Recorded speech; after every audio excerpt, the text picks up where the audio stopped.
আজকে মাছ ভাজা। আজকে ছেলে খাচ্ছে না, ছেলের বন্ধুর বাড়িতে নেমন্তন্ন। আজকে হয়েছে মাছ ভাজা। আমার মেনু, আমার পছন্দের মেনু, মুসুর ডাল সেদ্ধ, পেঁয়াজ কাঁচা লঙ্কা সর্ষের তেল ছড়িয়ে, আর আলু ভাতে মাখা। তো মাদের আজকে একটা কাণ্ড হয়েছে, নিচে গিয়ে বলবো কাণ্ডটা, ওই জন্য মাদের মাছ দিয়ে আসছি, দেখতে থাকুন। এই মাছ ভাজা নিয়ে চলে এলাম। মাছগুলো বিড়ালে খেয়ে নিলে তোমার আজকে মেজো বৌদি। মেজো এই বউয়ের হাতের লঙ্কা তেল করে পেঁয়াজ দিয়ে আলু মাখা হচ্ছে। প্রথমেই তো বললাম ছেলে আজ বন্ধুর বাড়ি খেতে গেছে, ওর মা নেমন্তন্ন করলো, পরীক্ষা শেষ হয়ে গেছে উপলক্ষে। তো আজকে কী কী করেছে, মাছ ভাজা মেজো বৌদিকে দিয়ে এসেছি, আর আলু ভাতে ডাল, আর এখানে একটা বড়া আছে, আর মাছ ভাজা, আর এখানে ডাল সেদ্ধ আছে। ডাল সেদ্ধ মানে ডালটাকে কোনো ফোড়ন দেওয়া হয়নি, লঙ্কা কুচি পেঁয়াজ কুচি সর্ষের তেল দিয়ে ডাল সেদ্ধ। এটা আমার প্যালেটেবল লাগে, খুব ভালো লাগে।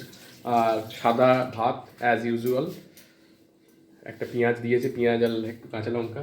মুখটা ভালো লাগছে না, তো সর্দি হয়েছে বন্ধুরা।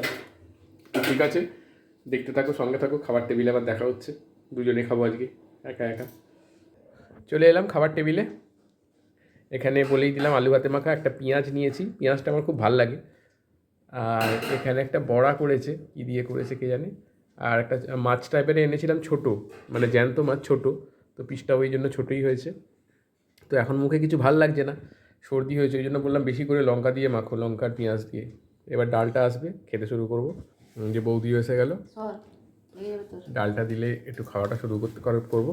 গরম গরম ভাত, প্রচণ্ড গরম, বললো গরম গরম খাও। যদি ইচ্ছা, যে ছেলে সিট ফাঁকা, ছেলে গেছে বন্ধুর বাড়ি। একদম থোকা ঠোকা মুসুর ডাল। তুমি নেবে তো ডাল? তো ঠিক আছে, শুভ দুপুর, সঙ্গে থাকবেন, সাথে থাকবেন, খাই। হ্যাঁ, আমরা খেয়ে নিই, আপনাদের নিশ্চয়ই খাওয়া হয়ে গেছে। হ্যাঁ, ঠিক আছে, টাটা।